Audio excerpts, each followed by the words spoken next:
This is the Inferno Podcast, the official podcast of UAB Athletics.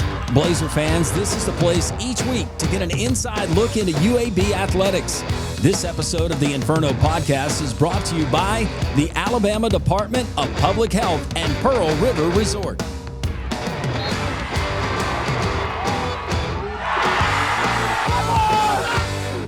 Episode 35, it's the Inferno Podcast. Welcome in. And the Inferno Podcast is always brought to us by our friends at Legacy Credit Union, the official credit union of UAB Athletics. I'm your host, Landrum Roberts. Hope everyone had a wonderful Easter. We're talking spring football. We got the spring showcase coming up Saturday. Legacy Pavilion, 10 a.m. the start. We're going to have bouncy houses, interaction with the team and coaches. You're going to see a lot of fun. We'll also have a scrimmage that begins promptly around 11 o'clock. You want to check that out. Coach Trent Dilfer is going to be joining us, and newly named associate head coach and current director of strength and performance, Coach Lyle Henley, also joining us on the show. And on the offensive side of the ball, the UAB running back room, it has not been devoid of talent over the years, and they added through the portal a kid from the state of Alabama, but most recently from another school, and coming in, you're going to meet him, Jevon Jackson. You want to stick around for that and so much more. It's the Inferno Podcast, episode 35. So glad you're with us. Let's get rolling. Trent Dilfer here, head football coach of the UAB Blazers. I want to tell you about my friends at Legacy Credit Union. Legacy began as University Credit Union in 1955 and remains committed to UAB faculty, students, alumni, and fans. Not only do they support the Birmingham community, but they are also proud sponsors of UAB and UAB Athletics. Visit LegacyCreditUnion.com and find out why you should become a member today. The Inferno Podcast, Blazer fans, we've made it really, really easy for you. There's a lot of different ways that you can consume this podcast each and every week, and we certainly appreciate you doing that. But you're going to appreciate it because we're going to keep you up to date on everything going on within the athletics program, the green and gold. YouTube, it's pretty simple. At Inferno Podcast UAB, like, subscribe, ring the bell, tell your family about it, your friends, your neighbors, spread it around the office. This thing is going to catch fire, literally. Appreciate you joining us there on YouTube, but also Instagram. You can find us Inferno_pod on Twitter, or the X if you prefer, at InfernoPod_UAB. On Facebook, that's kind of the OG, right? UAB Athletics. You can find it there on Facebook. And, of course, you can go to UABsports.com. We got links. We got all different ways. There is no excuse for you to miss the Inferno Podcast each and every week. The if in life, it's a world of possibilities. If you go for a night out with friends, if you can keep an eye on your money along the way, if you know you have overdraft protection with no fee transfers from savings, when you get a low balance alert, it's easier to say yes to fun. If that sounds good, try Regions Life Banking. Stay ready for the if in life. Regions Bank embrace the if in life.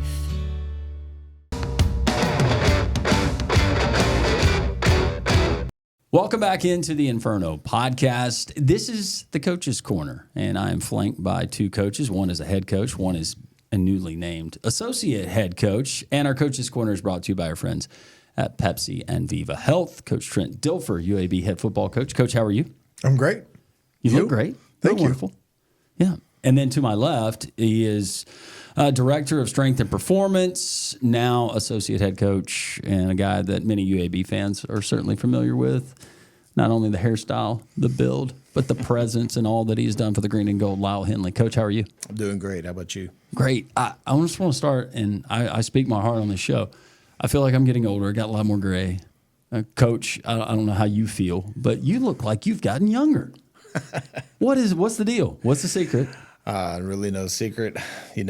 Just try to take care of yourself, do everything in moderation. That's about it. We're going to talk a lot of, this is going to be some self-help for me today, because I feel like we have that guy, but you add a title, and well-deserved, by the way. You add the title of associate head coach to Coach Henley, you would think that he would start feeling the stress that a head coach feels. I want him to start feeling a little more of this stress. Can you shoulder some of this? Can we share some of this, please, Lyle? Absolutely. No, it's been a long time coming for Lyle. He has been a huge part of the success of this program. He does all the things that, an associate, assistant head coach would do. He's actually with the players more than I am as the head coach. I saw this, Hugh Freeze did this up at Liberty, and I said, that's really smart, so I've been looking for a way to do this here. I already feel like it's really benefited the program. Players respond really well to Lyle. I think even the staff, I think the staff needs somebody in charge when the head coach is gone with recruiting or fundraising, whatever it may be. He's got a command of both player and coach, which is really important. And just honoring him too for the years of service. You go back, and I've been telling people I'm doing everything we can to bring this thing back to glory. And when it was at its finest, Bill would tell you this too. Lyle was a huge part of it. So we feel like we have the best strength and conditioning team in America, and I feel like we strengthen the staff by elevating Lyle's role. No doubt, Coach. And prior to coming to UAB, you played college football at Louisiana Tech. You were a tight end, and you also played on the defensive side, linebacker? Yes. Yeah. Linebacker, yeah. Went in as a safety, actually. What? And, yeah. Ate myself up to a 3-point stance, and the rest is history. So but I was fortunate to be able to play under some really good coaches there in that college era, and transitioned to started playing a little bit on offense. Brought in Gary Croton, was the guy that kind of brought the new style of offense in, and if you could run, he wanted you on offense. So started playing a little tight end, and needed some help with short yardage on defense. So it's just kind of whatever they needed me. You went into private business, and I was reading through your bio. I did not realize, and it's not just guys from UAB through the program that have signed NFL deals, but the athletes you work with. You were in private business. You had a training facility. Yes. And 100 guys that signed NFL contracts, 23 and counting of first rounders, Yes. which is amazing. But did you ever have any idea when you were at La Tech there in Ruston that coaching and this was going to be your path? No, I did not. Well, I knew that I wanted to get. I was actually in pre-law when I went there, and somehow got into strength conditioning. I got a good relationship with my strength coach, and knew that was something I wanted to move into. So I definitely had a passion for wanting to do that. I had no idea that I'd ever go into the private sector, right? And speaking of all those guys and I just hit the right place at the right time. I had no idea the Gulf Coast was that loaded. My wife was from down there, and being an athlete herself, she would always tell me about all the talent down there. And once we got down there and started looking at trying to open up a business and see what was available, you talk about being a kind of like you would think California gold rush at the right time. We hit that, and just had a lot of success with just the talent that was down there. 2016 program comes back. You were at UAB. You worked under Coach Bill Clark, also Bryant Vincent, and then even extensively when he was there at Spanish Fort. Yes. Walk us through that and deciding that you were going to take the job at UAB and you were going to be heading up as their director of strength and performance. Well, actually what happened was I was very happy with what we were doing down there. We had a very successful business. I just sold my business to D1 Sports Training and was working for them nationally and had a really, really good gig. But David, when they let the program go, David Reeves came down and was for like 3 months. He was the defensive coordinator at Spanish Fort.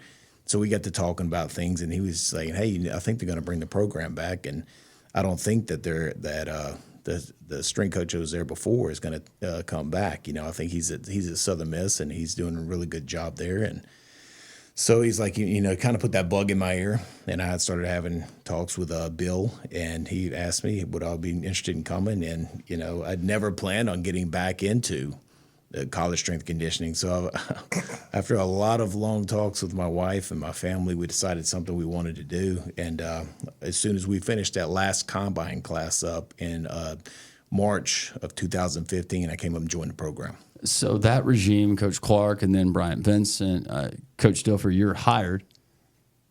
How much of a no-brainer was it because a lot of times you'll have coaches and they clear out everybody in the building.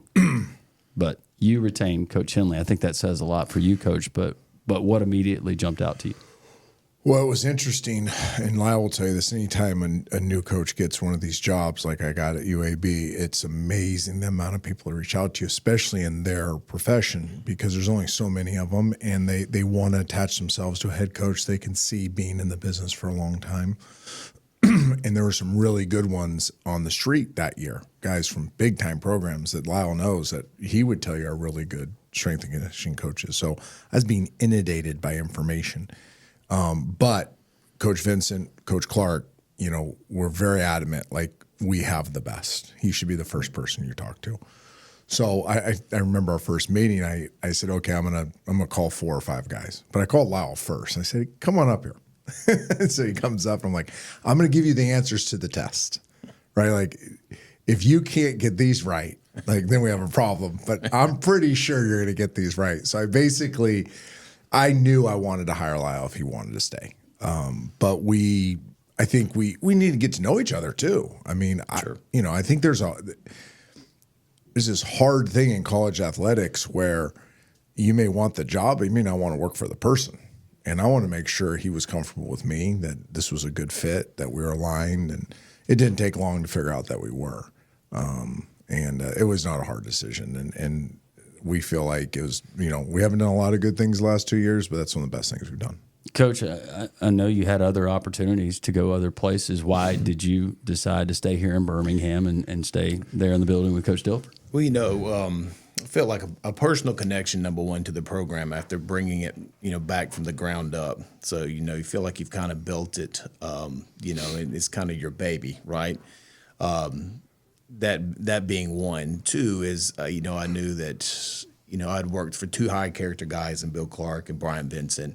And so I'd always heard good things about Trent, and, just his reputation preceded itself. And so I did want to get to know him, and as soon as I got to know him and the staff members that he was bringing in, I saw that they were high-character individuals as well.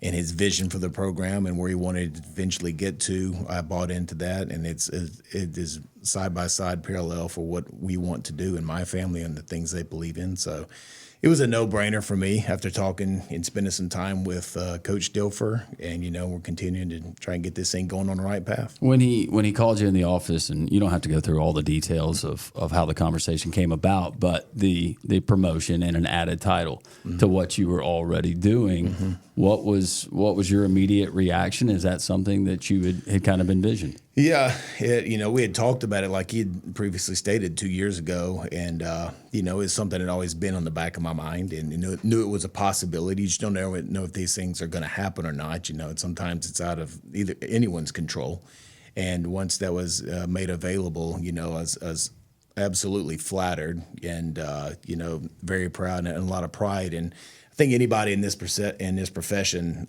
takes huge pride in what they do because it is so demanding, and so to have that validation, it's a good feeling. Something that you mentioned in talking with whether it's other notable strength and conditioning coaches that have served in programs here and then gone other places, and one in particular is back in our state as a head coach at a program at a lower level. But it's the amount of one-on-one that they have with these players, and it really makes sense that they are getting the quality time. And a lot of times when these guys, they have issues, not that they can't, but they're a lot of times going to go to the guy that they're most comfortable with. And that's not an indictment on you or any other coach, but they spend those moments with coaches like Coach Henley and at hours at length. And how important is that to have that guy? As I think it's massive. And I'll do one more. I'll even go one step further. And this is when I really started thinking about after watching the first time I saw it at Liberty with Hugh and his assistant head coach, who was a strength coach, was that the strongest bonds are forged through doing hard things together, right? So if you go climb a giant mountain with your buddy, you're going to be closer with that buddy when it's all said and done, because you're going to go through these really hard, trying times. And I started thinking, I'm like, what's the hardest thing that these student athletes do? The hardest thing they do is train. I mean, it's brutal, especially if you're doing it right. Well, who are they doing it with? Coach Lyle and his group. So they're creating a bond. There's a trust there that I don't think you can replicate as a head coach or a coordinator or a position coach even. I think it's deeper than that. And that's really what I was like, this is not just a good thing to do. This is the best thing to do. You're constantly juggling between good and best. And this is the best thing to do. And we've seen it pay off, and the great thing about Lyle too is, he can have a hard edge with these guys. He's a truth teller. He tells them a lot of stuff they don't necessarily want to hear, but they receive it well because they trust him and they trust his staff. And I think that creates credibility for us as well upstairs. In our building, they're downstairs and we're upstairs. But I think it helps upstairs too, because now they look at their position coaches and their coordinators and the head coach and like, well, these people know what they're doing because, they've empowered the group that we're grinding the hardest with. So it's been a fantastic formula for us so far this year, and I see it only getting better. When you go stereotypes, he looks like a strength and conditioning coach, and looking the part has got to play something into it. Part. Not that they're not people with my build that couldn't do it, but the players are looking at him and they're going, yeah, this guy, he does it and he's done it. Agreed. There's another piece of this. I don't know how many people know. Like, first of all, everything we've said is why he is assistant head coach, but there was a cherry on top to this. Last year, who were we playing, Lyle? Where we wore the same shirt to the game? It's Arkansas. So we're playing Arkansas. Oh, it's hot and Lyle that and I wore the same sideline outfit. And the TV captures head coach Trent Dilfer on the sideline just looking yoked. And it's Lyle. Oh, of course, I had it screenshotted, saved, cropped, blown up. And I own that picture. Like, that is who I want America to think I am. So now we talk to the production team every week, and I'm like, make sure you see Lyle on the sideline and put head coach Trent Dilfer. That's awesome. Right? Yeah. I mean, why wouldn't I? Right. No. Right? Without Hair, being disparaging, there's guns, there's a pecs, lot there. Shoulders. Do you feel a lot of pressure to live up to? Oh, yeah, he can't get chunky. I told him You that. have Like, to. I can get soft. He can't get huge, soft. Huge. Because there's got to be days when you're like, look, I'm getting up there in years. I don't want to do this. No, he can't do that. You can't do that, can you? It's in the contract. Yeah. What about the mohawk? I shaved it last year. Yes, he did. And, It's very weird. It was weird. This company. It started as soon as I walked in the building, and I used to have my head shaved for 17 years, and I actually grew this out in 2019 in that season. But as soon as I walked in and shaved it, everybody thought it was Trent. The coaches would come around the corner, hey, coach, looking at me funny, and so I was like, I got to grow the hair back. I've got to. It looks good. But back to a more serious note, Yep. you become kind of a counselor to some of these players, right? Yeah, you spend a lot of time with them, and like Coach said, when you do form a bond when you go through something hard. I think in anything in life, and it's huge in the military sector. It's very prevalent in our professions. I think if you go to any program that across America, I would think most people have a very good relationship with their strength coach, especially the guys who are kind of the heart and soul of the team.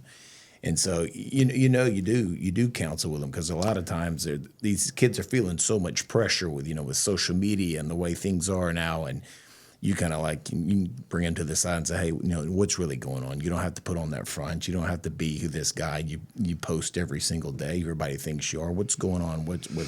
And you get a lot of honesty from the kids, and that's how you solve problems, right? So, yeah, it's definitely one of the definitely big perks of the job. And there's got to be a lot of pressure too, because not only you're going to be number one, that the head coach of any program where people want to point and cast blame, but he's got to be right there near the top if somebody breaks off a run in the fourth quarter and somebody unfortunately has their hands on their hips. Is that strength or is that fourth quarter program? Yes. Right? There's a lot of pressure on the strength and conditioning coach. A lot of pressure. Yeah. A lot of pressure. I'll tell you. I'll give you one more too. I'll tell you where Lyle's been massive is in the hiring process.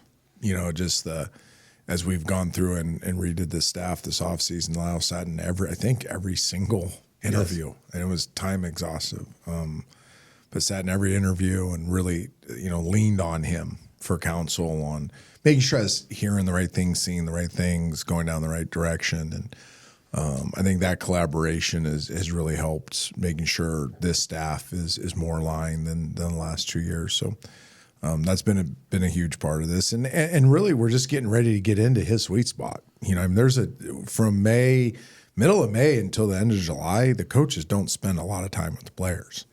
It's really their time where most of the team building that will go on, most of the brotherhood building. There's obviously the strength and conditioning, the movement skills, team led workouts. You know, that's really all under their kind of umbrella. So I think we're only going to be better than we are right now. If I asked you, you're going to train a team. Mm-hmm. You don't have a workout facility. We can give you one thing. It can be an object. One thing that everybody has to use. And that's the only thing anybody's going to have at their disposal to use. Would it be a big monster truck tire? Would it be a long rope? I have a guess. I don't know if I'm right, but I have a guess. I got so many questions for you, Coach. It's really close between a resistance band and a barbell. You know what I mean? If a resistance band and a barbell, you could do a ton of things. But if I had to say, you have to get this team ready to play, you know what I mean? You would have, first of all, they got to be able to move. They've got to be able to run, and they've got to be in condition to be able to do those things, right? And so, you know, if I didn't have anything else, and you went out to a field, if we had a resistance band, I'm pretty sure that, you know, any strength conditioning coach could come up with some type of, you know, plan or series of things to get them ready to practice, because that's what this all is in the summer. You've got them strong. They're going to continue to get stronger. You've got them fast. They're going to get a little bit faster. But now you've got to get them ready to practice, right? And they've got to be able to practice to be able to play the game. So if I'm preparing them in the heat of the summer to get ready for practice, I'm taking them outside and getting them acclimated. And you could do a lot with just one. If it was just one thing, it would be, to me, you could do a ton of things, speed and strength and power-wise, with a resistance band. Is there one particular week or a period of time, like a hell week, that guys just dread under your I don't tutelage? think there's a week. I think there's a day.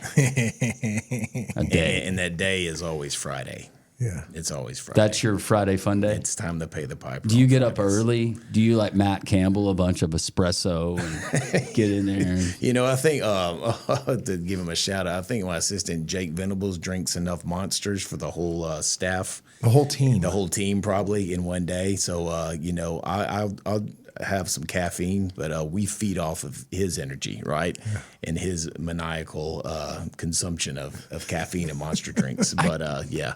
I keep seeing these feeds, and they'll come across your phone, and you guys have seen them. I don't know. But this one in particular keeps coming back to me.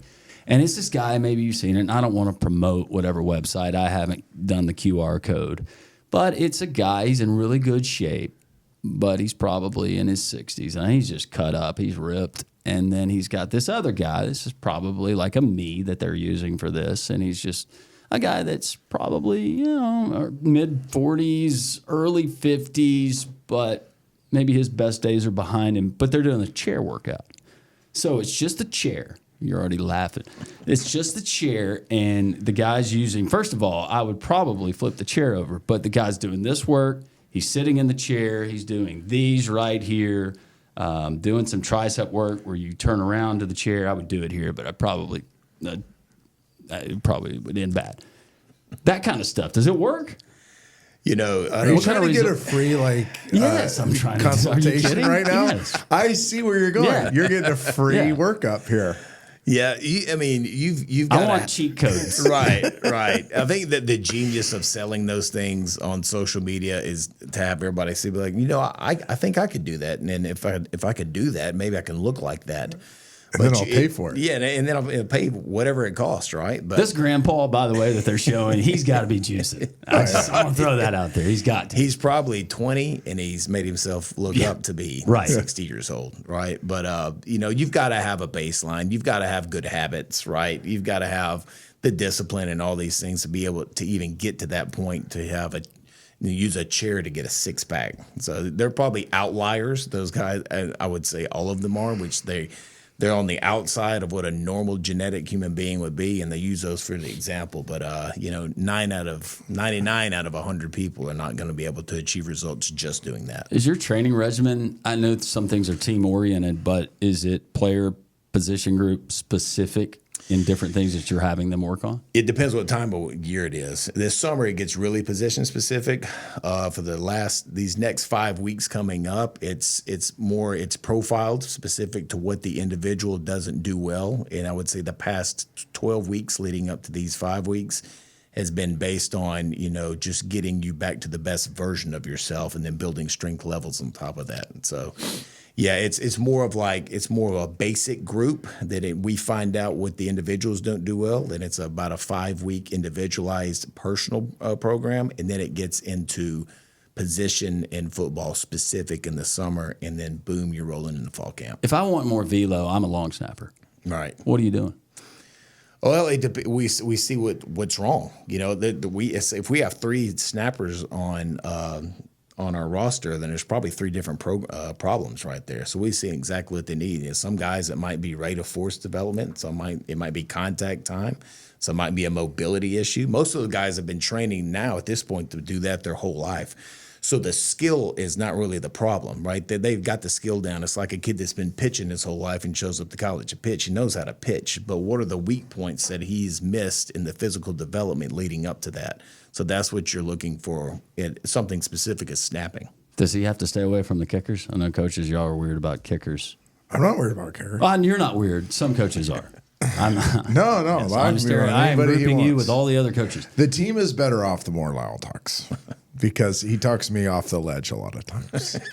There's been at least 4 to 6 times this offseason where I've had an idea and I'm pretty set on doing it. And he very tactically goes, "Hey, let's talk about that. And then let me give you some insight." But from a and then I change. Get off the bus standpoint, looks really good in the travel party. Number yes. 1. Number 2, if what happens, if heaven forbid, if if something got out of control, I'm finding our state troopers and I'm finding him. Yep. That's going to be I write my that shield. on the call sheet. Is that what If something goes bat, crazy, yeah. you find Lyle. Foul. And Jake. Yeah. And you're that guy. That's funny. You get pretty intense there on the sideline. Well, this is what we tell our players. They'll come in here and they'll see our whole staff in there training maniacally, and they're like, "What are you guys training for?" And we always say, "We don't know what it is. We hope it never happens. But if it does, we'll be ready." So you've got to be ready. I mean, if you're going to be in that, in that world, in that realm. It's an alpha world, just being in the weight room and being out there on the field and in these games. And so you've got to be at least by minimum be able to hold your own, right?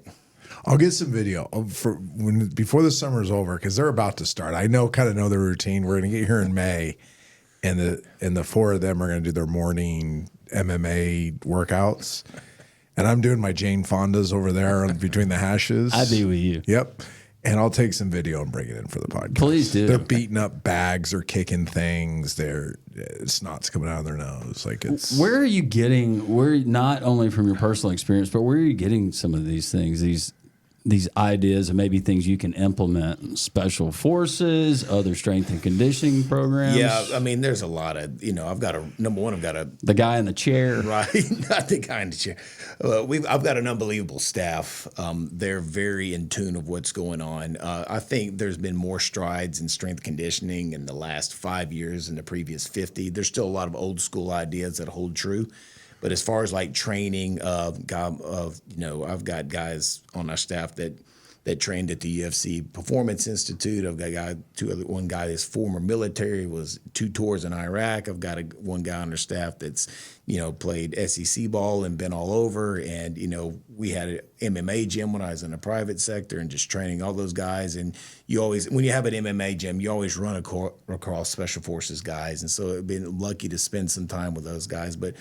I mean, the information is out there. You just have to reach out and grab it, right? You got to know where to look, and you got to know what's real and not. And that's just like the guy in the chair. It's there's things that are going to lead you down a wrong path of like, man, that sounds like a good idea, but probably not. So it's the internet is one of the best things ever invented. It's also one of the most dangerous things, right? Yes, especially for people like me. You have a lot of players and a lot of turnover in your roster. Yep. He deals with it. You have to deal with it as well. How much have you changed for this specific Blazer team that fans are going to be able to see during the spring showcase, meet some of them, but get to know during the 2025 season? How much different is it from past seasons? It's totally different. I'd say, that just because of the portal and the roster turnover, you have to change the way that you train, right? And we have to be better at it because we don't have as much time. We were always prided ourselves on being a 4 to 5 year developmental program. You can throw that out the window. You've got 1 to 2. And as a player, when you come in, you've either got to be, to a certain level and where we can develop the things that you need, or it's the window's going to close really fast. And that's just the nature of the beast, right? And so these guys have had to do something a little bit more intense early on to kind of see what we have. We need to know who we have now and not wait until August to figure that out because it's too late because there's just too much turnover. So, yeah, I would think this year, so we've had unbelievable teams in the past and had all these things, but I think this year you're going to see more of an edge and a more mature team. I would think both mentally and physically. Have you ever had a guy that came out of the program and you looked at him and you went just kind of to yourself, I don't even know if I need to mess with him? There are some guys. Just those physical specimens that God put here, and they have veins running where they shouldn't be running. You love those guys, right? Right. They make our job really easy. And yes, that's what we call outliers. We talked about it earlier. Is you have these outliers that come in, and there's not a lot. All you can really do is screw them up. Right? You can do a few. You try to find there's usually 1 or 2 things that don't do well, right? Do you ever come over with a headset? And maybe it's a down and distance. You get in the headset to TD, and you're like, "Look, we got this. We got this. Let's run behind this guy." Never. No. I think I knew the I answer may to need that. more of it. Just throwing some things out there, right? Coach Lyle Henley joining us. Coach Trent Dilfer talked about the spring showcase. We need to highlight that though, because coming up on Saturday, that would be April the 26th, 10 a.m. Legacy Pavilion. Then roughly around 11 o'clock, we get a scrimmage, but there's a lot of great stuff for the fans. For folks who have not been there and visited before, what can they expect? Yeah, it's cool. We'll have some bounce houses for the kids, food trucks. But I think the coolest part is the fan can be right there on the sideline. You can hear everything the coaches are telling the players, what the players are saying. We're going to keep it up tempo. Do a lot of different types of team activities. We'll have 7-on-7s. We'll have some red zone periods, so some third down periods. We'll move the ball. We'll rotate. Everybody will get to play. So it'll be pretty fast paced and fun to be out there and kind of get a flavor for this year's Blazers team. Tug of war, Possibly a tug of war. That's not a terrible idea, actually. Yeah. Is there something else that You have to show up. okay. Yeah. All right. Okay. We were going to do a fun game where it was a graphic, and it was going to be well-known athletes, and it was just going to be a game called Yes or No, where I ask you yes or no, and you can probably figure out what the question would be. No. Can you tell that immediately? Not immediately. Okay. Yeah. I have no idea what you're talking about. I was just talking about how guys got to where they are. Oh, gotcha. Did they have help or Gotcha. from other things? I played in the 90s, so most of it was yes. Well, yeah, surprisingly so, right? Yeah. Not you though. Not me. I was one of those outliers. All you could do is screw it up. Mm-hmm. What is the goal for this season, Coach, from you? You talking about record wise? Sure, let's go. We don't Let's dive right into it. Lyle knows how Let's to put answer a that. number on it. The goal is always champs. Yeah. Always, no matter what. It's we're not bashful about that. We never are. Everybody's we need to sit. No, our goal is to win every single game. That's what it is. Conference champs, go bowl game, go to the college playoff. That's what that is our goal. We don't. It's never anything less than that. What's the best fat burning food that I can consume? Well, coconut oil. Coconut oil. Yes. Just slug it? You can scoop it and you can eat it. You can cook Put it with in your coffee. Yeah. Okay. What about olive oil? A shot of olive oil? No, okay. Coconut Yeah, oil. coconut. Well, continuing to ask questions. Yeah. Coach Lyle Henley, thank you. Thank you. Coach Dilfer, thank you You're welcome. so much. The Inferno podcast continues. Welcome back into the Inferno podcast. Landrum Roberts once again joined by head coach Trent Dilfer. And coach, the running back position, if you want to think back at least the past decade, and you can go beyond that, but the running back position, UAB has been really, really blessed with a lot of talented running backs. It really has. Really good backs have come out of here. Henley Brigham, who was the running back coach here forever, did a great job recruiting, coaching, developing. Henley's moved on, and Danny Mitchell's moved into that seat, and I don't think we've gone backwards at all. Danny did a great job of evaluating this offseason in the portal, and the one you're about to talk to, we felt like was clearly the guy for us, and has proven already in a short amount of time that he's even better than we expected. And you're talking about this guy, Jevon Jackson. You're an Alabamian. You grew up in North Alabama. You played your high school ball at Austin High School, all state. But out of high school, you decided to leave and to head to Austin P, where you played 3 seasons. And then this past year at UTEP, talk about that ride, first of all, at Austin P, and obviously being there for 3 seasons and having success. You were very comfortable. Yes, sir. I mean, just going from high school to Austin P, of course, it was just a relationship to get me out there in Clarksville, Tennessee. And once I got there in Clarksville, Tennessee, I had to, understand the game and just sit behind some vets because I got a chance to use my red shirt year first. So once I got out there, I learned the game of football, and once I got in the game, I just took off from there. I got comfortable. You go and you follow your coach to UTEP, El Paso. I've never been to El Paso. But what was that like? Was that the first time that you had been to El Paso, Texas? Yes, sir, it was. I mean, it was definitely different, from Decatur, Alabama, like you said. So, I mean, just the scenery, just the culture-wise, everything, that it was almost like a shock to me once I got out there. But, I mean, just like everywhere else, it gave me time to adapt and adjust to it. So once I was out there, man, I was enjoying it. When you're going through the transfer portal process, how did that play out? I want to get your perspective, and then I'll get coaches. Okay, so, I mean, going through the transfer portal process, I mean, you want to look for what was going to fill me whole as a player. And I felt like this coaching staff, they needed everything that I was given, and likewise, I mean, I needed everything that they was giving out too, just with the pro experience and stuff like that. Like, that's my end goal. And being coached by a lot of guys that's been in that sector and been, like, highly, I guess you could say that guy over there has a couple of accolades of his own. So did you know, and I ask everybody who comes on here, did you know about Trent Dilfer, the Super Bowl quarterback, prior to coming to UAB? Yes, sir, I did. I knew about the Dilfer Dimes. The Dilfer Dimes on Sports ESPN, Center. Yeah, I remember cutting on the TV and watching a couple of those plays. Coach, you saw this guy, the coaching staff, y'all are evaluating. Yeah, we had a bunch of backs on the board, and I went in one day to watch, I don't know, I was going to watch 10, 15, and I got done with Jevon's. I was like, I don't need to watch anymore.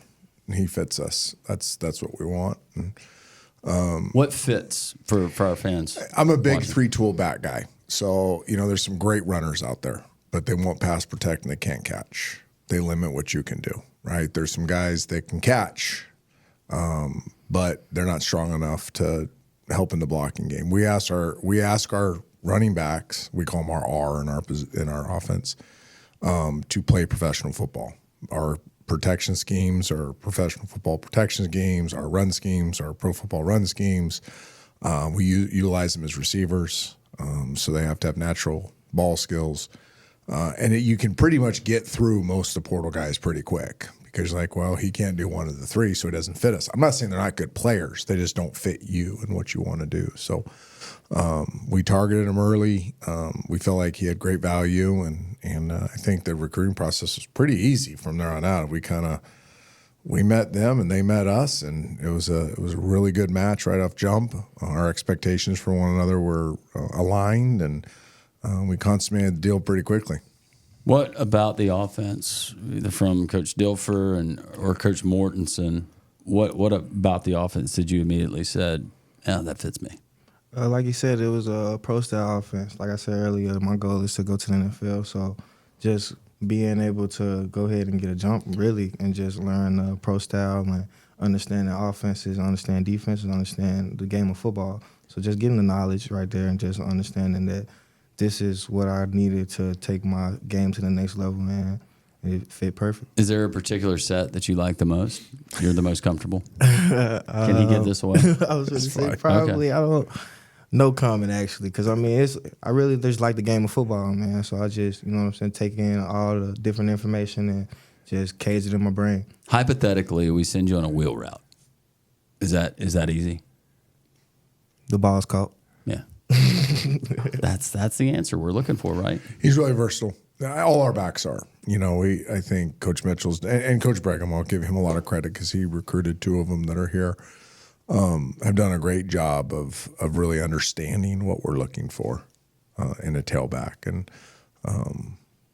we're disappointed on our production last year as an offense, but we're very aligned offensively what we're looking for. And JJ hits all the markers. And he's just a great worker. He's a great teammate. Lyle was bragging about him earlier today, about him in the weight room. And, we've really worked hard on trying to bring a well-rounded person and player into the program, and JJ is one of those. He's a poster child for what we're trying to do here. It's always competition for snaps, no matter the position. But you in particular, how does that go with you and meeting your new teammates and the guys that you're going to be sharing that running back room with?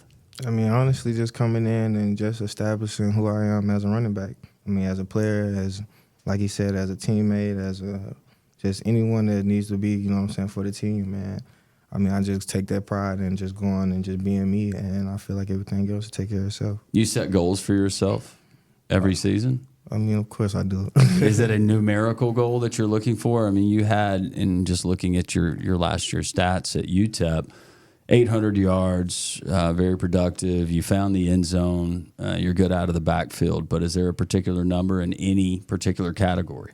It'll probably come closer to the season, but right now I'm just trying to focus on being the best player that I can be, sharpening my tools and more tools on my tool belt. Describe the offense and picking it up from other offenses that you've been in as far as your ability to grasp everything that they're asking you to do, play in, play out. I mean, like I said earlier, it was a pro-style offense, so just coming in and understanding like what's being asked, what do I need to do, what's being asked for me to do. And once I learned and really understood what they was asking me to do, I mean, I just took it and ran with it. And it took a lot of studying and stuff like that, and I'm still learning today, but you know what I'm saying, just going and being the best that I can for it. We talked to Coach Henley about strength and conditioning, and that's important no matter the position. How much different has that been with Coach Henley and his staff and doing some of the things that are vital to your success?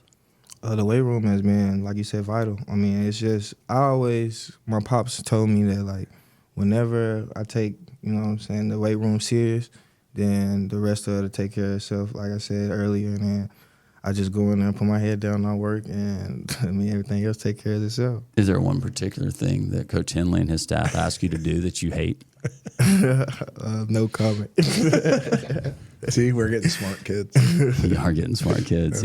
You have a future running for office if when your football career. One interesting thing about the portal and running backs, and I think JJ and I talked about this on his trip, I think they all want to come in, they want 1,500 yards and 20 touchdowns. And sure. Listen, that'd be awesome, right? But kids that want to play in the NFL also don't want their bodies beat up too much. I think one thing that's attractive about our room is we have 3 good backs. And they know that, now, if they're hot, they're going to keep getting fed, as you saw last year, right? You're going to feed the back that's hot. But you also don't want to go through the course of the season and be a human crash dummy, right? Because that's taking years off your career. So we want quality reps. If we're going to play, let's call it 80 plays on offense in a game, which would be a really good game offensively, I don't know if you want to play more than 45, right? So you want other guys in your room that when they go in and give you a spell, or if you're sharing carries or sharing third down responsibilities, whatever it is, you don't feel like the team dropped off at all. I think those are the running back rooms you find in football right now, the NFL and in college. They're the healthiest.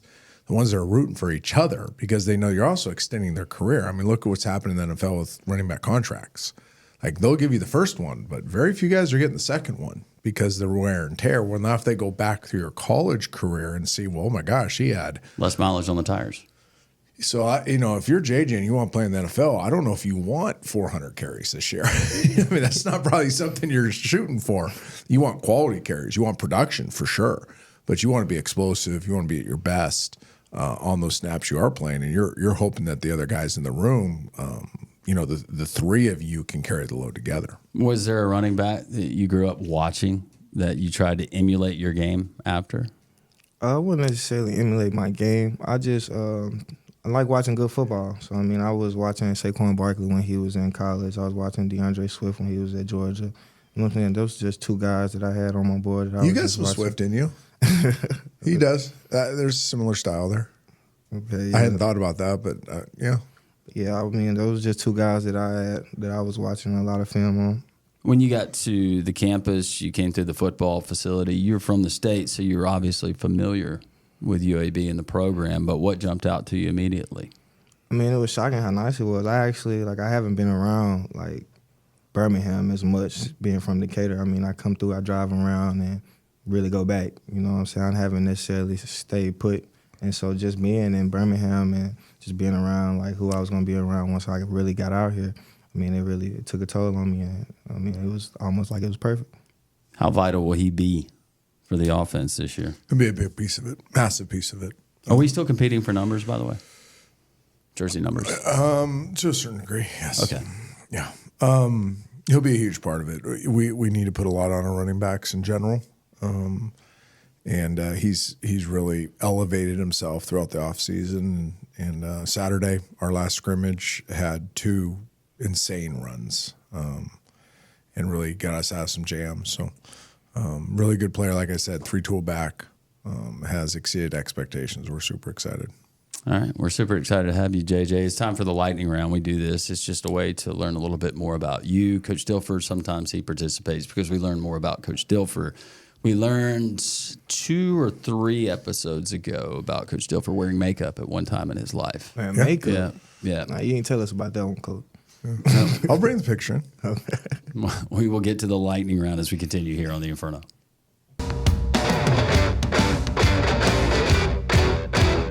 Welcome back to the Inferno podcast. Landrum Roberts continue to be joined by head coach Trent Dilfer, associate head coach and director of strength and performance and a lot of other stuff, intimidation factor, Coach Lyle Henley, and Jevon Jackson, one of the newest additions to the UAB running back room and making his way originally from Decatur, Alabama, Austin High School, but most recently UTEP. This is what we call the lightning round, and coaches, is you have been a really good sport about this because a lot of head coaches would be more guarded with their personal information, but you've been a team player. Well, I feel like I'm so beloved in Birmingham. It's a joke.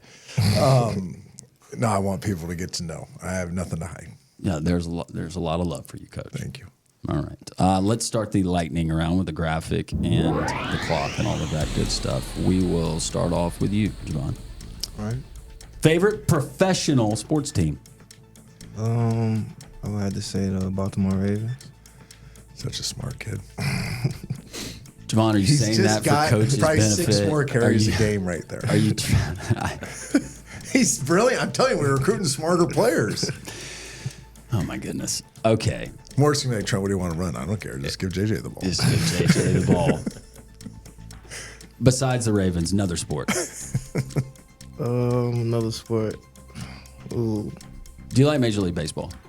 I was about to say probably a baseball team, but I don't really watch them as much. But I used to play baseball a little bit, so I flip the channel every once in a while and see what's going on. And if you had to pick a favorite Major League Baseball team, who would it be? Probably the Atlanta Braves. This is my guy. Give him a lot of carries. Whatever number he wants. I don't know if that's already been assigned. Coach Lyle Henley, professional sports team? I'm going to go with the old Saints. Saints. Yeah. Gulf Coast, you got to go with the Saints.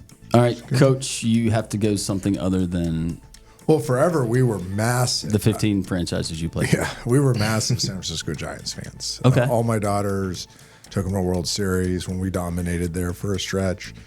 We lived an hour from San Francisco, so got to know a lot of the people in the organization. Bruce Bochy became a dear friend, so huge Giants fans. My oldest daughter will still watch a 9-inning game, start to finish.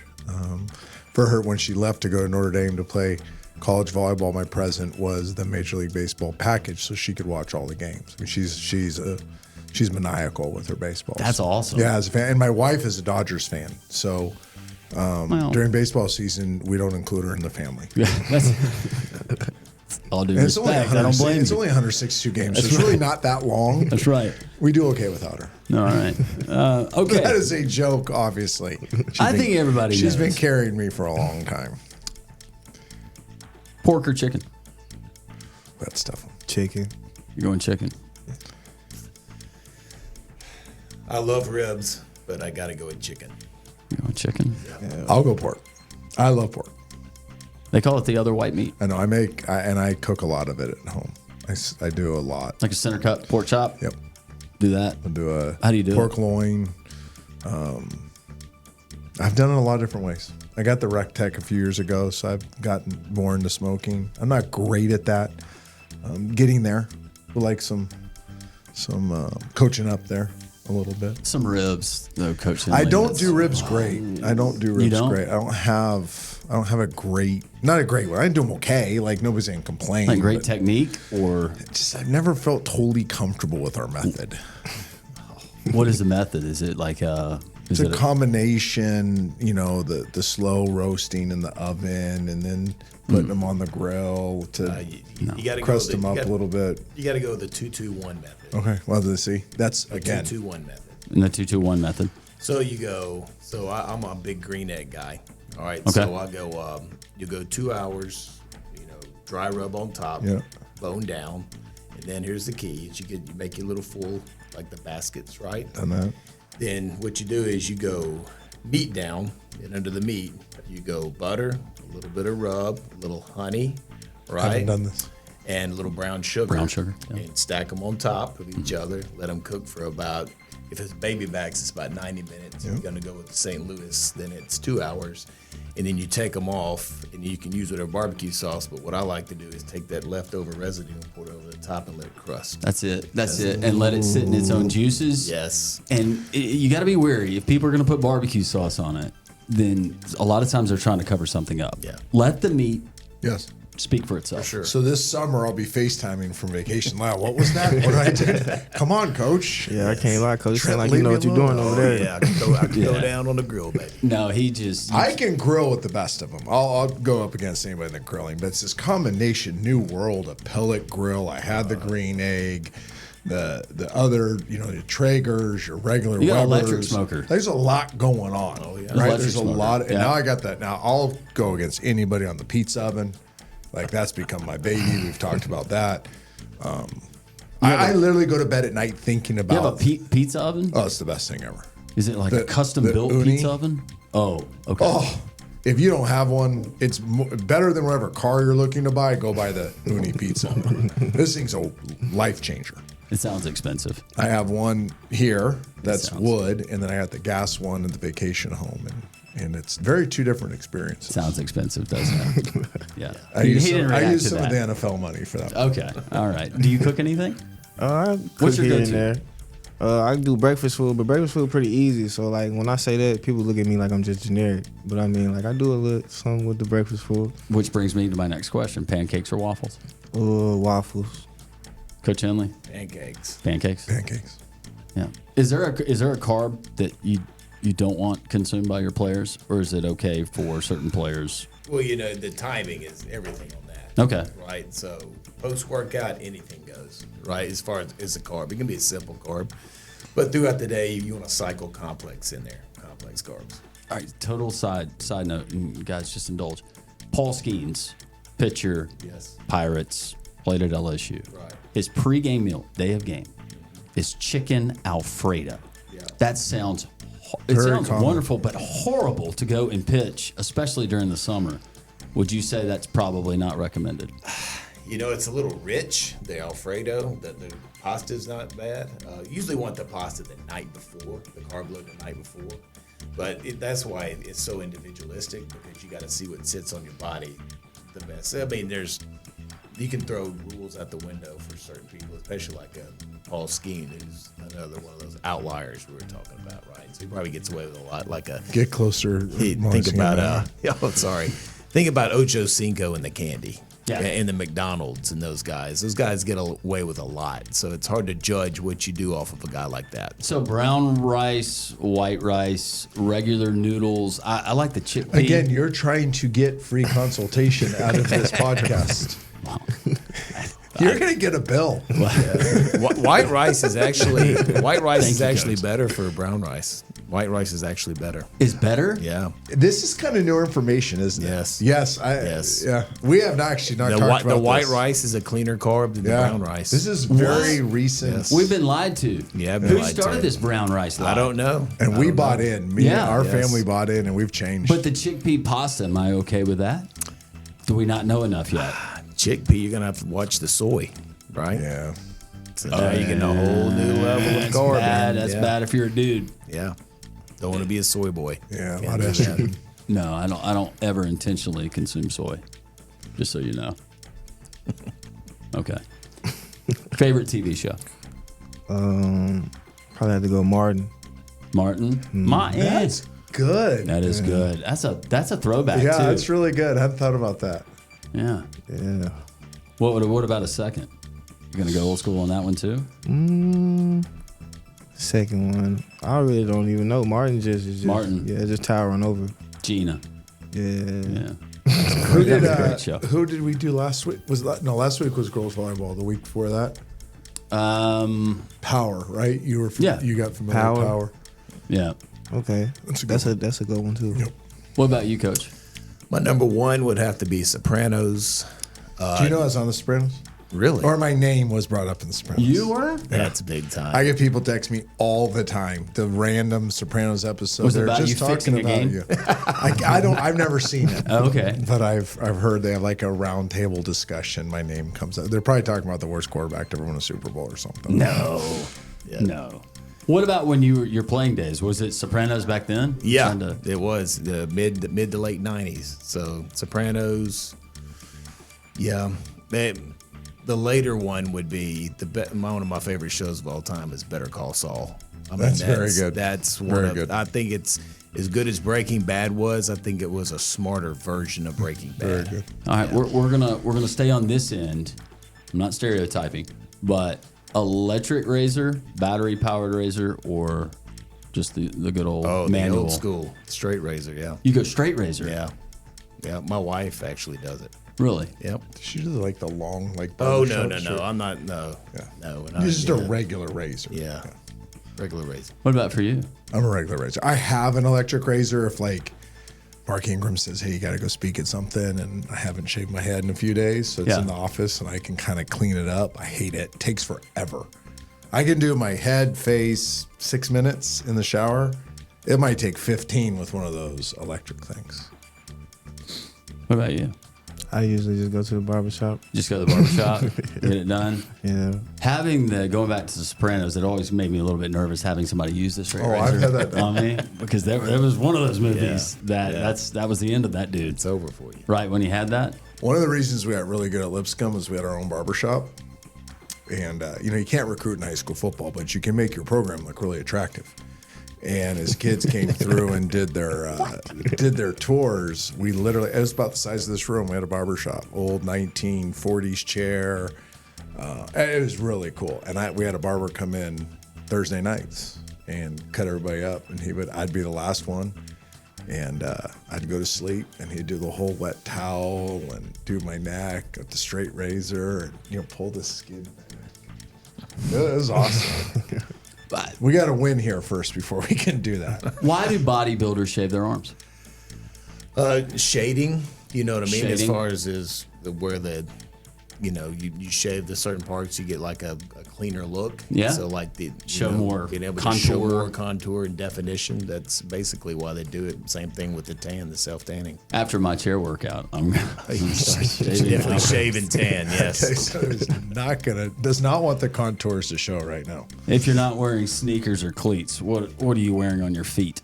Slides, sandals. Slides, or flip flops? Is that a no? Yeah, I'm not rocking with the flip flops. Yeah, heard that one. What about you? Boots, cowboy boots. You wear cowboy boots? Yeah. You have a lot of different Probably, I'm a California Fancy, guy, schmancy so shoes. flip flops. flip flops. Yeah. I like a pair of flip flops. I'm not going to wear them unless I'm at the pool or about to get in water or at the Nah, beach. they're kind of when you grow up on the coast like I did, it's kind of you wear those more than tennis shoes. In high school, I bet you I wore flip flops to school as much as I wore tennis shoes. Truck or car? What would you rather drive? Car. Car? Yeah. Anything in particular? You have a dream car? Okay, it's gonna go against what I just said, but my dream car is a Lamborghini Urus. So it's like a SUV, you know. I just pulled behind one yesterday coming out of church. It was awesome. Where do you go to I know it was church? sick. We were up in Nashville seeing the grandkid. It blew my mind too. I'm like, dang, who are these people? That thing was awesome. No, I can't. That would have been too easy. Too easy. What about you, Coach Henley? Oh, I'm a truck guy. Truck guy. Truck. Yeah. Yeah, got to roll with a truck. That's right. All right. Well, that's going to do it. We appreciate it. Sean, nice to meet you, man. Yes, sir. Nice to meet you. Here's to Can a lot I of come up with the success. lightning round questions one of these times? Yeah. If I'm going to do 12 or 14 of these things, I should at least be able to write some of the content. I think it's 16. Is it 16? I just added 2. I'm coming up with some of the content for Yeah. sure. Yeah. All right. Well, some of these were not a. It's not bad. I think we gotta get a little edgier as we move into the football season. Yes. You can look. You don't have to twist my arm. Let's go. You want to tightrope that line? Let's I'll do it go, with you. baby. Let's toe that line. Yeah, they can burn us both Let's down. get Mark really uncomfortable. Let's do it. Yeah. After hours with LR and TD. Yeah. Jevon, best of luck to you, and hopefully we'll talk soon. And we'll see you actually at the Spring Showcase. Coming up, Legacy Pavilion, UAB fans' first chance to see you in person, you and your teammates, as we're going to have a little scrimmage, but 10 a.m. at Legacy, and I know that you're excited about interacting and meeting a lot of the fans. Yes, sir, I am. Jevon, Thanks for thank having you. me. We appreciate it. Yes, sir. Coaches, thank you. Thanks, Peace. Landrum. Thank you, Lyle. Appreciate you. Yeah, I feel like you set me up a little bit. See ya. Yeah. I did. Yeah. Inferno All right. Podcast, we continue. As UAB athletes, there's nothing we like more than the world of track. Around here, we say we win as one. One. And to keep cheering for the green and gold. There's one thing we need from you. Ask your doctor about an RSV vaccine. And help protect everyone. Our littlest Blazers and our most seasoned fans are most at risk from RSV. Ask about your RSV vaccine today. So we can all stay in the game. And win as one. It's time for the weekly update here on the Inferno. UAB softball, baseball, winding through their conference schedule for conference tournament play. Last weekend, not a great one as UAB. They had to go on the road to Denton, Texas, and take on a very good North Texas team that's right there at the top of the American softball standings. Good news is Blazers back this week at home. Got a homestand, begins on Friday as they take on East Carolina Friday at 5:30. They're at Mary Bowers Field. Saturday at 1 o'clock, the first pitch, and then Sunday at noon. Meanwhile, baseball, they get 1 out of 3 from East Carolina last weekend. This weekend, they're going to be hosting Rice Friday at 5 o'clock, Saturday 2 o'clock, and Sunday first pitch scheduled for 1. Comprehensive information, schedules, start times, and so much more. As always, you can go to uabsports.com. This is the Inferno Podcast, the official podcast of UAB Athletics. Blazer fans, this is the place each week to get an inside look into UAB Athletics. This episode of the Inferno Podcast is brought to you by the Alabama Department of Public Health and Pearl River Resort.